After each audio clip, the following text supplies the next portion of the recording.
para nós termos uma ideia do que é o X79, temos que pensar em alguns conceitos primeiro. E desses conceitos faz parte a luz.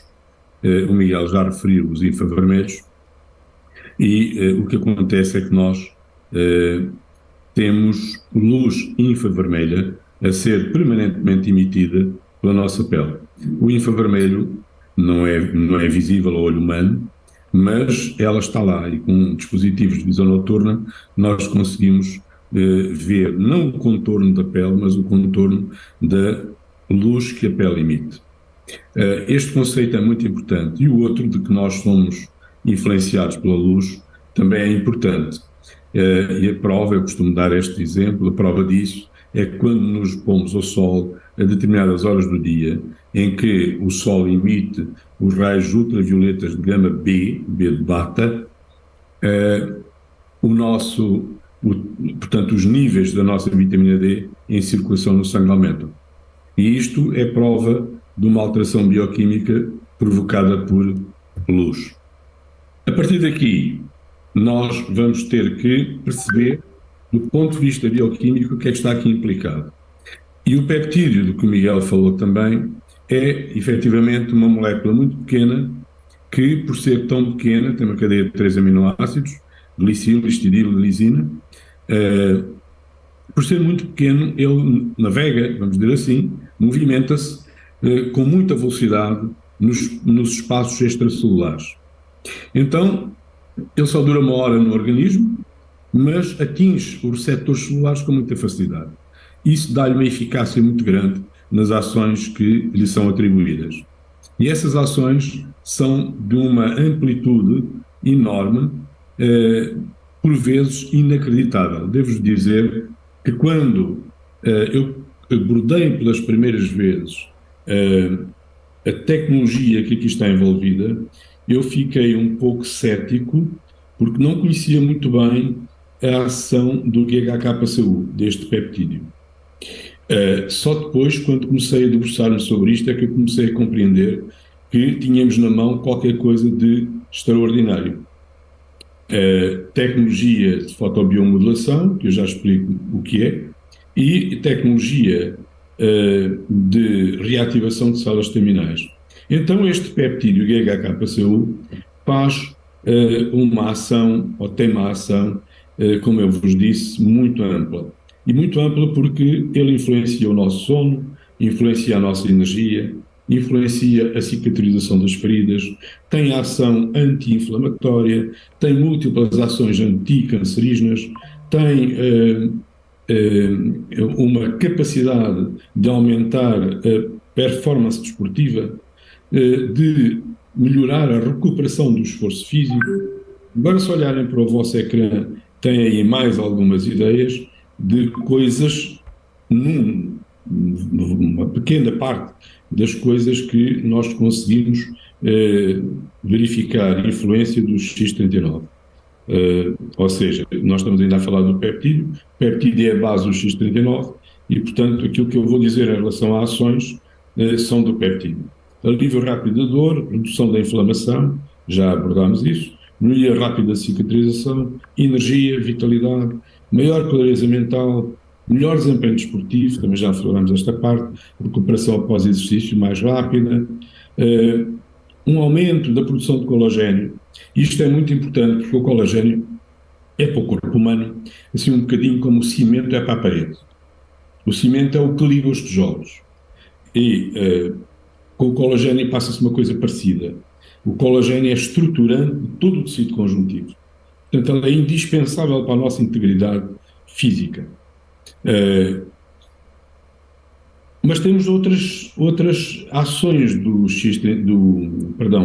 peptídeo, GHK-PCU, que são muito, muito importantes. Por exemplo, no reforço das nossas condições respiratórias.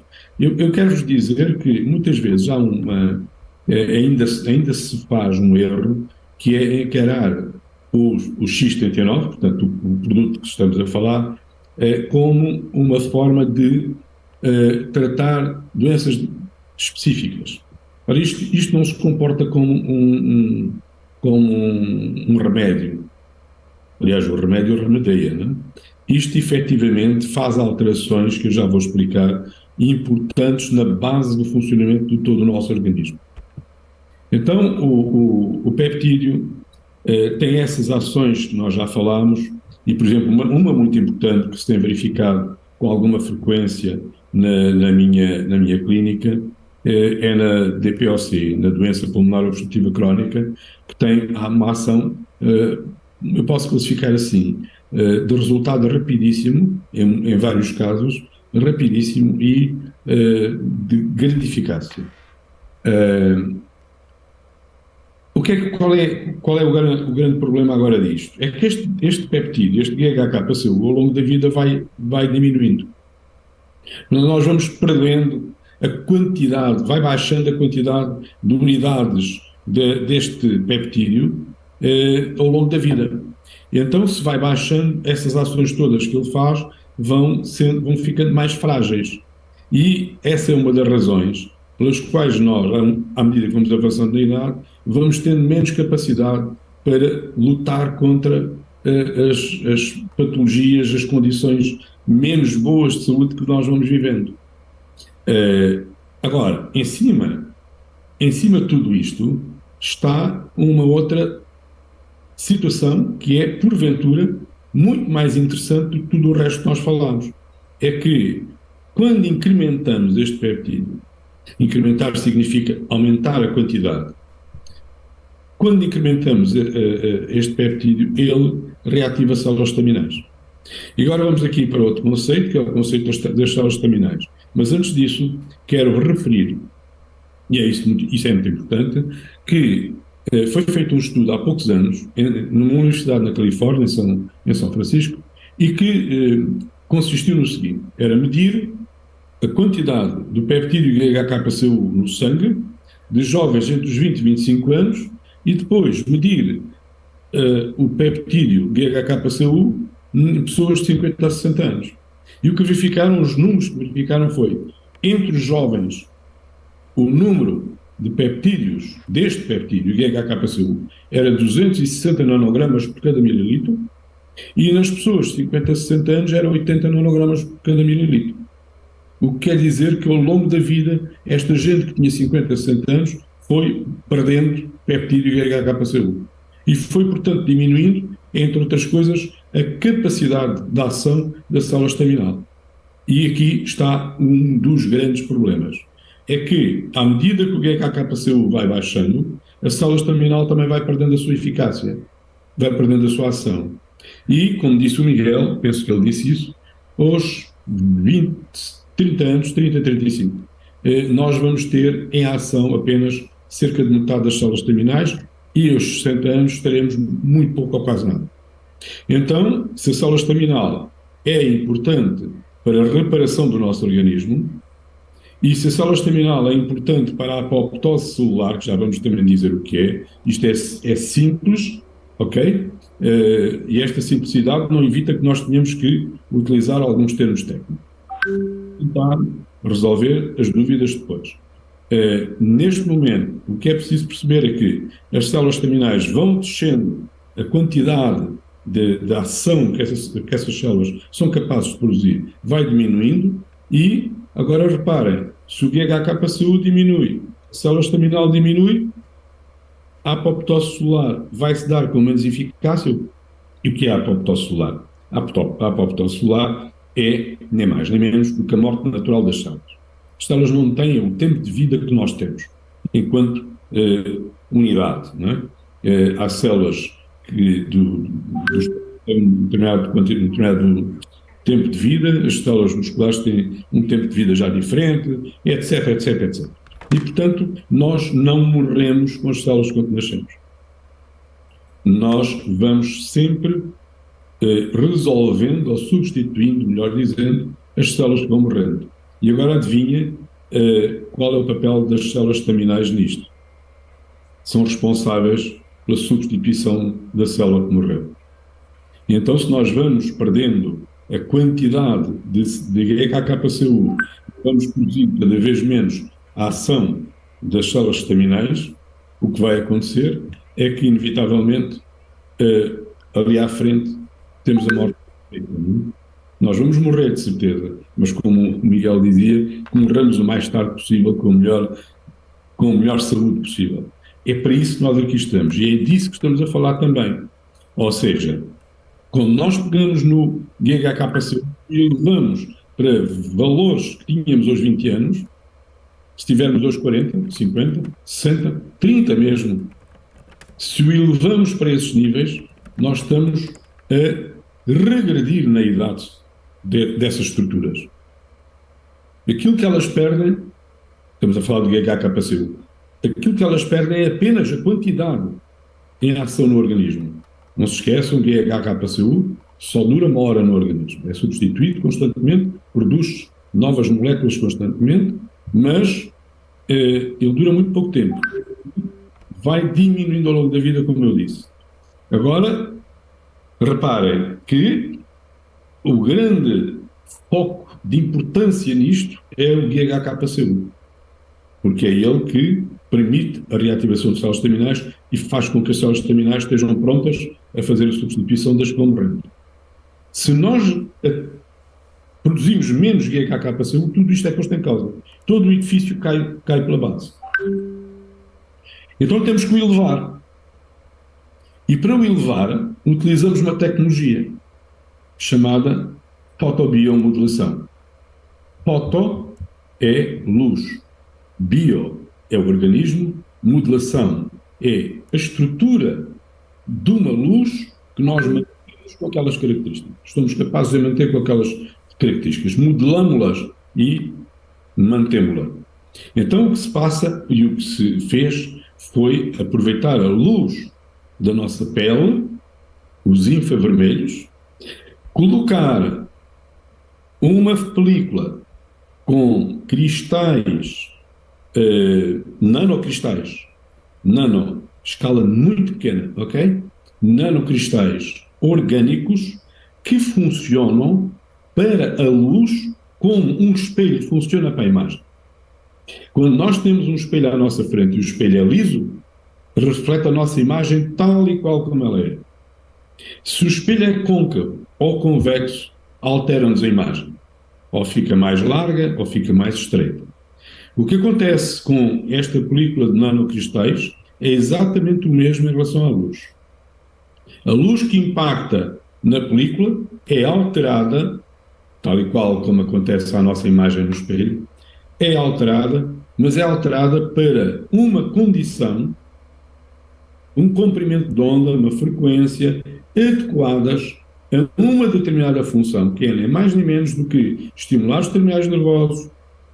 A partir daí vai informação para o sistema nervoso central, para o nosso cérebro, que, entre aspas, manda aumentar a produção de GHKCU. E isto é complexo, parece complexo, mas é de uma extrema simplicidade.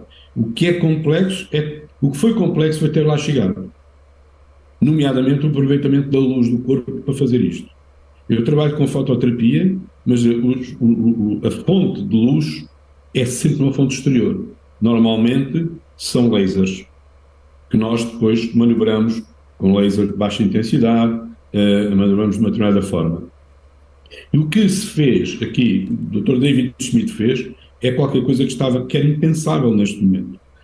Aproveitar a luz do corpo, a luz que a pele emite, e transformá-la numa película de nanocristais, de modo a que produzisse uma característica de luz que aumentasse o peptídeo GHKCU. E isto é o X39. GHKCU como base, célula estaminal a ser reativada, a poder ter uma eficácia grande na apoptose celular, e temos uma pequena maravilha, ou uma grande maravilha na mão. Como é que também devemos utilizá-lo? Há outra coisa que eu tenho detectado, algumas pessoas fazem esta confusão. Como estão aqui alguns marcos em termos temporais, 6 meses de utilização, 3 meses de utilização, 6 semanas de utilização, nos primeiros dias, como temos aqui alguns marcos, muita gente pensa que o limite de utilização do X39 são 6 meses, mas não se passa nada disso. Eu uso a 9. e vou usar para o resto da vida. Porque eu não quero que o meu GHKCU comece a baixar novamente. Eu quero mantê-lo ao nível que está agora. Nos primeiros dias, 4.000 genes começam a reativar. Ora bem, esta é talvez a razão pela qual, não vamos aqui aprofundar isso, mas esta é talvez a razão pela qual nós temos uma ação tão diversificada por parte do X39. É que, nos primeiros dias, imediatamente, 4.000 genes começam a reativar. Ok? E são genes diferentes, com características diferentes, com ações diferentes. Ou são antitumorais, ou são anti-inflamatórias, etc, etc, etc. Com 6 semanas de utilização, temos um maior equilíbrio cerebral. Eu tenho notado na minha prática, na minha clínica, casos de ansiedade e depressão a serem facilmente controlados com o X39. E mesmo entre os adolescentes, que é um problema que temos neste momento, um problema crescente, que é a ansiedade e a depressão está a aumentar nessa faixa de idades. Com 3 meses de utilização, o aumento da produção de colagênio. Já falámos disso, colagênio e a importância que o colagênio tem, e esta diminuição de rugas, crescimento de cabelo, tem a ver exatamente com isso, com o facto de estarmos a produzir mais colagênio. O aumento da integridade do sistema esquelético e muscular, eu também falei nele já, era parecido com o cimento na parede, né? O colagênio no nosso corpo faz um papel que é parecido com o do cimento numa parede de cimento e de tijolo. Portanto, assegura a estrutura. Com 6 meses de utilização, tem aqui um dado muito importante, para além do facto de estar apontado também que ao fim de 6 meses de utilização constante, nós teremos as nossas células a trabalhar como quando tínhamos 25 anos, temos aqui um outro marco, que é este estudo recente, em que 14 em cada 15 pessoas, reparem, 14 em cada 15 reduzir a sua idade vascular é cerca de 8 anos. E isto, acreditem em mim, é muito. E se fosse só isto que fosse proporcionado pelo X39, já valia a pena fazer. E não se esqueçam, isto é ao fim de 6 meses. E ao fim de 12, como é que estarão as coisas? Eu peço-vos que olhem para isto com uma perspectiva, que é a de que nós conseguimos, com o X39, uma situação de regressão na idade.